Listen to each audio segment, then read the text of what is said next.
One big trend that we identify is about overlapping of open innovation models. And so in our latest report, Evolve or Be Extinct, we identify that the so-called traditional open innovation models, call them accelerators, venture client, entrepreneurship, venture builders, are in a certain way overlapping each other, and probably new models are popping out. Today, I have the pleasure to have with me Joel Agard. Joel is the head of innovation at Zurich Insurance Group, and we will discuss with Joel one program that is on the ground for probably more than 4 years, actually, since 2019, if I'm not wrong. That is called Zurich Innovation Championship. And Joel, we will try to understand how to properly define it, because sometimes it's referred as an accelerator, but actually, based on what I know, is no longer, not at all, and probably something different. First of all, welcome. Thank you so much, Alberto, for the invite, and I'm looking forward to our conversation. It's nice to be here. It's a pleasure for us. So good news is that word of people is word of God. And again, from the startup community, I got very good insights and very good referrals about a program that is called Zurich Innovation Championship. Again, when a startup is starting to talk good and positively about something, that should be some good stuff behind. And that's why it was the reason why I contacted you, to try to get a bit more insights and to share these insights with our broader community. So first of all, I would like that you give us super short introduction about Zurich Group, and then we can go directly into the main topic of our conversation, that is the Zurich Innovation Championship program. Very good, and again, very nice to be here. So yeah, let me start with Zurich Insurance, who we are. We are obviously an insurance company headquartered here in the heart of Switzerland, in Zurich. As the name says, we are covering all lines of business that you can think of, being it life insurance, being it property and casualty insurance, or being it commercial insurance. I believe we are one of the largest insurance companies in the world. We are operating in APAC, in LATAM, in North America, and EMEA. And in my role as part of the group strategy leadership team, I oversee the innovation practice globally, basically supporting my colleagues in the regions, in the Zurich countries, to innovate at scale. This we do in a truly open innovation mindset, as you rightly said, Alberto. Really inviting big partners from the tech industry, customers, being a B2B or B2C customers, the regulators, academia, venture builders, and also startups, and and of course also our employees in terms of entrepreneurship, grassroots innovation activities. Within the startup space in 2018, and you were right, Alberto, we first launched it in 2018.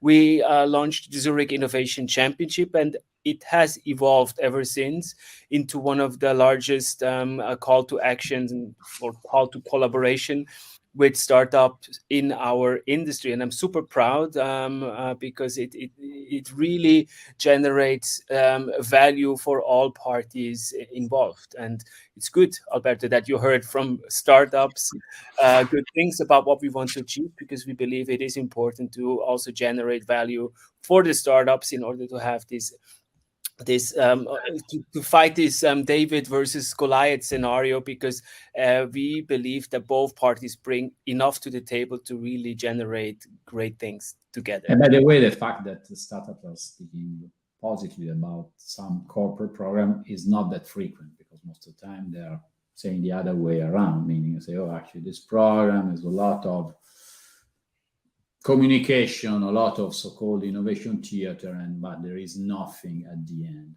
Again, in your situation, the comments have been different. And so let's go a bit more into the program. Can you explain how it is structured today? And then one thing that I would like to ask you also, you mentioned that has evolved, how it was and how it's today. But let's start how it is today. Then we go back in terms of evolution, because again, the big topic on the table is how these programs are evolving, and what are the 2023, 2025 new version of the traditional categories that we have in mind. Mm-hmm. So the current, we just launched the latest version of the Innovation Championship earlier this year, and it's now become a yearly repeating program. What we do is, together with our group executives, we carve out every year the opportunities that are very much aligned with our strategic priorities and signals we receive from our customers. We define a long list of opportunities, of business challenges we have identified that we want to solve with external help. In this case, with startups. We actively communicate this to our scouting partners, but also into our direct relationships that we have with startups around the globe, and and thanks to our comms channels, we are able to reach quite a lot of startups these days, and we ask them to help us answer some key strategic questions that we have. If I talk about we, and I think this is super important to mention, I not only talk about my central team, I talk about my colleagues in the business units that are really close to our customers in the more than 200 countries we serve. So these innovation experts in the front line, these business experts, they first then select the startups that are matching the local business priorities they have, the business challenges they want to solve, and start initial discussions with these startups. Before they then select their winners, which basically means that they team up with the startup, they create a joint proposal that they bring forward to our group executives, that then select up to 15 of these initiatives, because by then it's not a startup pitching to us, it's a startup, a Zurich business unit, together proposing something that they want to validate during the accelerator phase. So going back into the process, so you you identify the business opportunity or business challenge that you have to solve. You carve out the one that you will develop internally. Then you will identify the one that you're looking for external help. Substantially, it's called venture client, and this is the current way we define it. And then at the level of the local companies, you will start the selection, and then you organize what I think you call the super days, where the selected startups are invited to, at local level, to identify if there is substantially a fit. The fit might be no fit, there might be a local fit, or it might be a global fit. If there is no fit, the story ends. If there is a local fit, it might generate a local proof of concept with the business unit, with the market. And there is a global fit, are the ones that will go in front of what you call the global round, that is in front of the Excom. That's correct. We have selected Excom sponsors per category, and within their category, they then select the 15 startups that make it into the accelerator. That's approximately out of the 50-ish that are coming from. Yes, 50 to 60 we expose to our group Exco sponsors every year, and they then select around 15 startups, which are a good fit for our accelerator, which in fact is more a validation sprint than an accelerator, because we want to accelerate not only the startup. This happens because it's a great nice side effect for the startup, but we want to validate the joint initiative during the course of 3 to 4 months, where we validate the desirability, the feasibility, and the viability of these initiatives. And it's not just the startup's solution, it's really the joint initiative, a combination between Zurich and the solution, the technology of the startup, which you're going to validate. And when you talk about validation, what kind of validation you're referring to? It really depends on the sprint. So in the desirability sprint, we're really getting the view of the customers, and we're doing this in quite a unique and a new way, at least for Zurich. We're really bringing customer feedback into the decision. So we capture as much evidence, and in some cases we reached out to tens of thousands of customers to get their view before we actually move it to the next sprint. In the feasibility sprint, we are not only validating the feasibility in terms of technology. Of course, it is important, but there's also an ethical feasibility, especially around AI these days. We are also doing an assessment of the ethical feasibility. Then there is, of course, a regulatory, legal compliance feasibility, a brand feasibility. Maybe it's not in line with our brand. So that's quite an important sprint.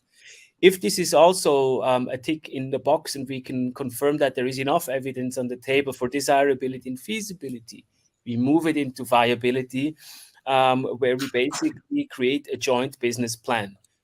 Right? Does it make sense from a financial point of view? Can we generate business impact and impact for our customers is what we assess towards the end. If this is also a yes, we have all the proof points on the table to jointly propose within the decision-making panel to the next step, which could be a partnership. It could end up in a joint venture. It could end up in so many different ways. That's basically the process in short. But I think it is a venture client approach, Alberto. You are right. But it's more than just a venture client approach, because we add so much more to this process. So that's why I think an overlap of different methodologies is really what we're doing here, as you rightly indicated at the beginning of this call. So let me a lot of inputs. Let me try to cover out a couple of things that you just said. Yes, I agree. It's not an accelerator. Actually, the old-fashioned accelerator was mostly, we have some challenges, let's see if there is something around, and then let's try to help them to move forward, hoping that some of them might become with something that might be interesting for us. So I would call the old-fashioned accelerators like a model when we have some challenges, we try to bring a couple of early-stage startups to work on these challenges. We help them to educate mostly rather than collaborating. And then at the end, if something come out that is potentially of interest for us, we will try to work with them. At the end, nothing most of the time happened because it was too early stage. So in here, actually, you are doing a scouting that is typical of the venture client model. You remember in our prior conversation that you say something that was super valuable. If there is no business ownership, we do not select a startup. So essentially, there is already a business pre-validation of the solution. Then the solution, again, this is typical of an insurance company. Typically, there is the group level and the country level. And again, it is something that is substantially a group potential interest. You need to see if there is a substantial interest. Then you start working with them in what I call it a sophisticated proof of concept, substantially what you're doing here. Because again, you're going through the desirability, the feasibility, and the viability. Substantially, you are going through running all the possible tests. By the way, you do not take equity, correct?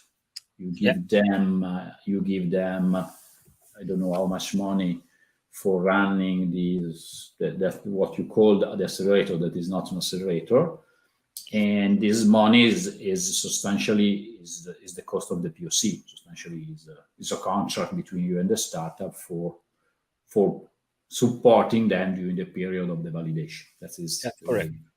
And then, if there are green lights, you move to understand what's next in terms of collaboration, and then the way that the collaboration will take will depend on the use case that you have in your hands. You say it might be a joint venture, it might be a contractual collaboration, a partnership, might be a licensing, might be sometimes an investment, might be an M&A, depending what it's come out, right? But not necessarily at the end of the validation, you know what will be the final settings. Yes, absolutely correct. Perfect. I remember in our prior conversation, you mentioned something that was super interesting. That was, I like to have, at the end of the validation, I like to have a green or a red flag. Intermediate colors, what you call the amber light, is something that is not desired. Yes. Can so you elaborate a bit more about that? Because I agree, but I like that also our audience have the opportunity. Yeah. So I have a very own word for this. What we want to avoid is creating zombie pilots. We want to identify, or we want to reduce the number of amber light zombie projects. With all respect, with Lufthansa, obviously. Yeah. I mean, there is enough room for pilots at Lufthansa, maybe not exactly. so much. But their job is to have pilots. It's not your job to have pilots. Yes, exactly, and that's super important. And it might be maybe we as innovation practitioners need to be also honest to ourselves that it's really not our job to create these pilots and hire these pilots. But back to the zombie projects, right? So I set myself a KPI to reduce the amber light zombie projects massively, because they are distracting not only our internal resources, even sometimes costing us money, but they're also distracting and wasting the time of startups, which then again will lead to frustration on all parts of the project, being it internally or externally. So identifying these zombies early in the process and creating these red or ideally green projects out of these is super crucial. So for me, having at the end of the validation a red project is a success. Having a green project is even more a success. Having amber light projects is not a success. So I want to reduce the time to validation, the time for us to come to a decision massively with everything I do. With my team here centrally, with the teams around the globe, we set ourselves the targets to reduce these amber light zombies. And that's super important because it will free up time and resources internally and also externally. No, that is, I agree, because again, sometimes people got, reasonably biased by their own projects, and it's difficult to kill them. And also for political reasons, specifically in large environments, saying that a project doesn't work is perceived as a failure. And Alberto, this is super hard. I fell into this trap many times in the 20 years working in and around innovation. I fell in love with so many of my own projects. And if I'm brutally honest to myself, I created zombies in my past as well.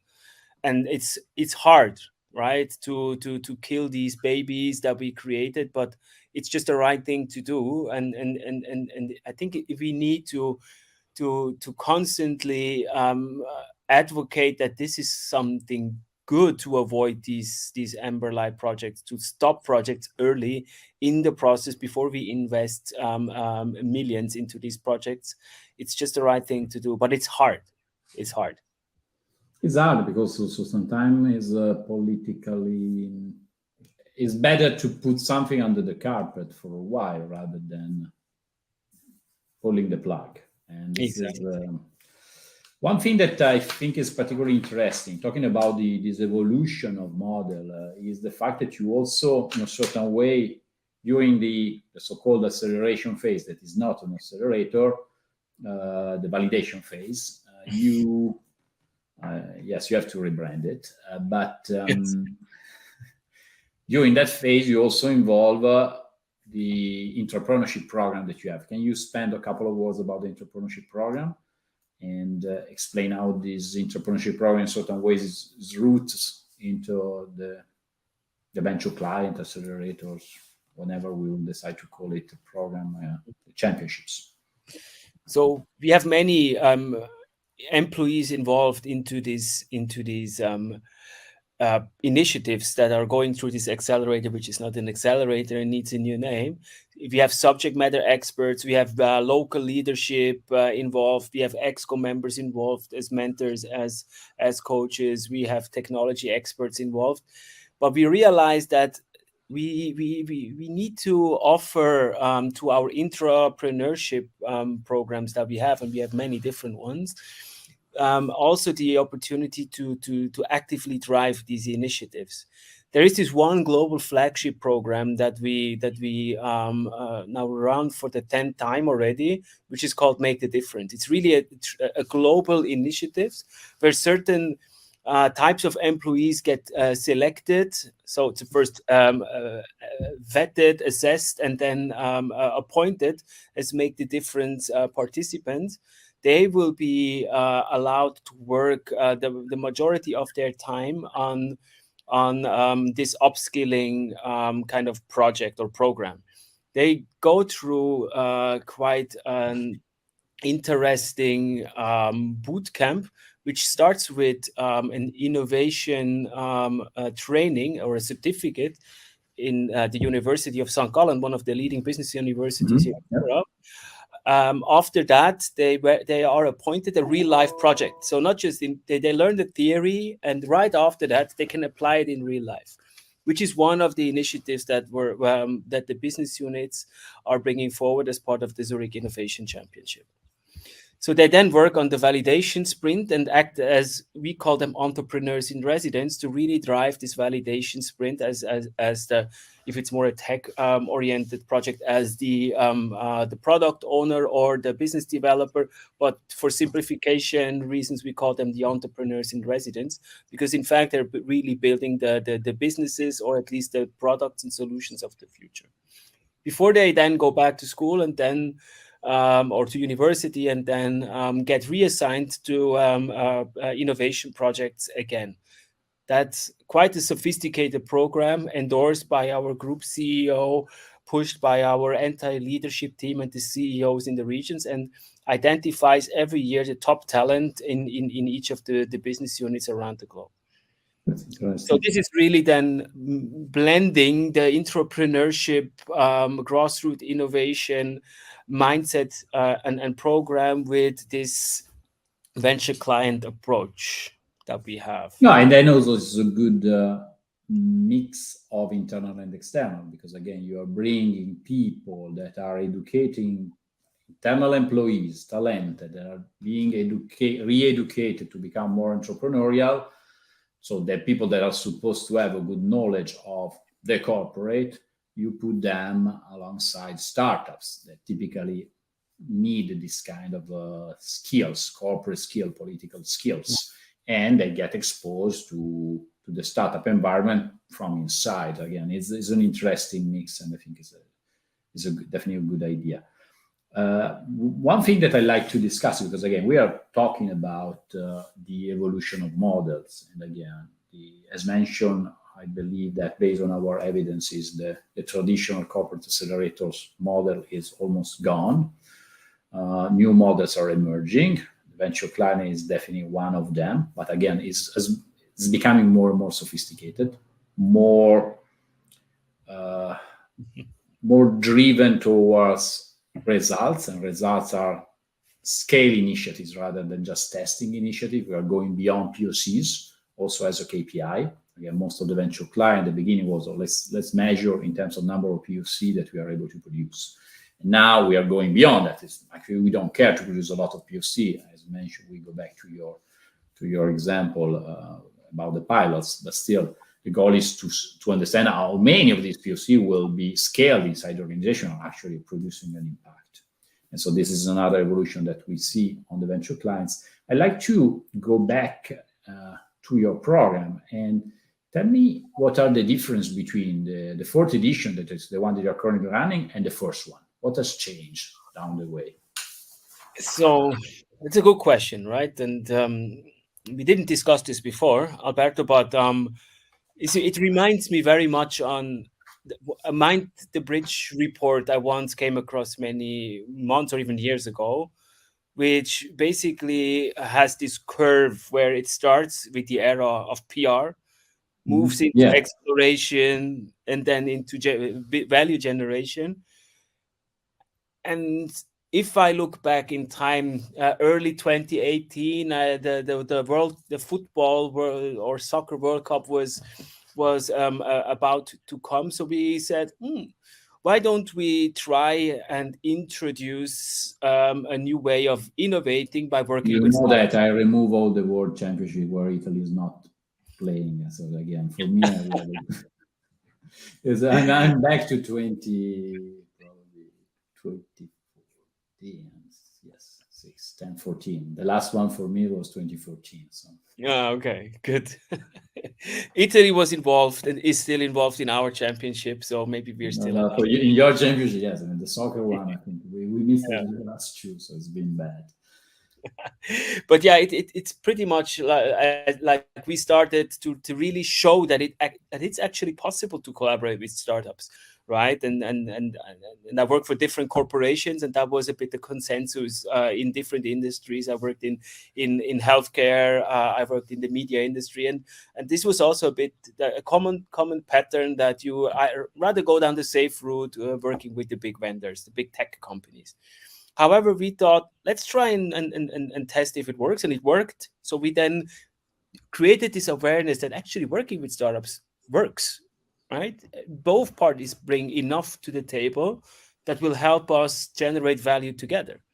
So this helped us to create great internal PR, and also externally, we received already a great piece of PR. We already got exposure to like 400 startups in the first batch. But we then very quickly realized that this is not enough. So we moved into the era of exploration and collaboration, where we made it more than just a competition where we crown 1, 2, 3 startups and give them a gold medal. No, we actually brought in business units that we wanted to be part of the selection process. So we triggered all these great pilots, these proof of concepts. But then only when we introduced the accelerator element to it, we realized that it actually has much more potential and will deliver results and business impact if we really support these initiatives to really quickly move through this validation sprint and get evidence on the table that convince the senior stakeholders that are taking the decisions for us to move to the next round. So we're coming from the PR and awareness era as well. We moved fast into the collaboration, and then we moved into the era of business impact and delivering long-lasting, sustainable results with the third edition and the current edition. I think this is how I would summarize our journey so far. Yeah, makes sense. And actually, it's aligned with the model that we designed a few years ago. Probably we got not totally wrong vision and looking at what was about to happen. And I'm happy that in a certain way we participate in your train of thoughts. Going back to the broader approach of a large corporate like Zurich to open innovation. As mentioned, you have this venture client that is a bit more the venture client. So substantially, it's your way you work with the world of startups. As far as I know, you don't have a corporate venture capital. So you invest eventually and strategically if the opportunity arises. You obviously play a selective M&A when strategic fits might happen. You mentioned you have an entrepreneurship program that is, or more than that, more than one actually, in terms of trying to involve the entrepreneurs. At a certain point, you said, and I wanted to ask you, but I didn't want to stop your train of thoughts, is at the beginning, every year you identify what are the opportunities, the challenge, and you carve out the ones that you are not planning to develop in-house. When you say develop in-house, meaning that you have an internal venture builder inside Zurich, So can you describe how you do that? so there's different homes for this internal build project. So we have our group tech and ops, our digital division, which creates great digital technology enablers and platforms to offer our businesses, being it locally or globally, top-notch technology, top-notch AI, data, machine learning capabilities, developer capabilities where needed, design capabilities where needed, customer experts around various fields in the customer office as well. So we're building, or we have built all these great in-house tribes that are delivering great technology in a startup mindset as well internally. That's one element. And you mentioned venture building. So we created a couple of years ago our Zurich Global Ventures unit, which is basically where basically all the standalone ventures are being pulled together. We also, in some cases where it makes sense, we also partner with external venture builders around sustainability. For example, we just recently joined a venture builder called ARC, where we basically work on ESG related topics, because we believe that this is really something we should explore on a broader scale with also external partners, being it NGOs, being it corporate partners or reinsurance companies, to just name a few. There's also many local initiatives happening around the globe in our business unit. So exactly, because we wouldn't have enough time to talk about all of these, but I think in summary, this is really what, if I had to summarize it, our Zurich Global Ventures team are driving new business opportunities at a global scale. Our group tech and ops colleagues build these great technology enablers. And also externally, we partner with academia as well.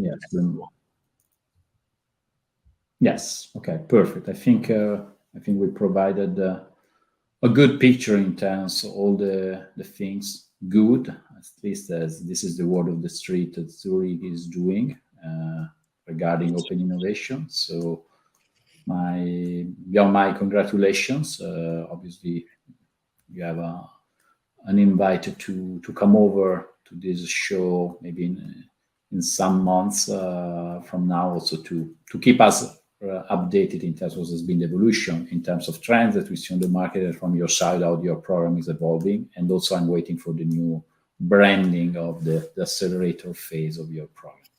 Thanks for the inspiration on the branding and the naming, and also thanks for having me. It was a very nice discussion. Thank you.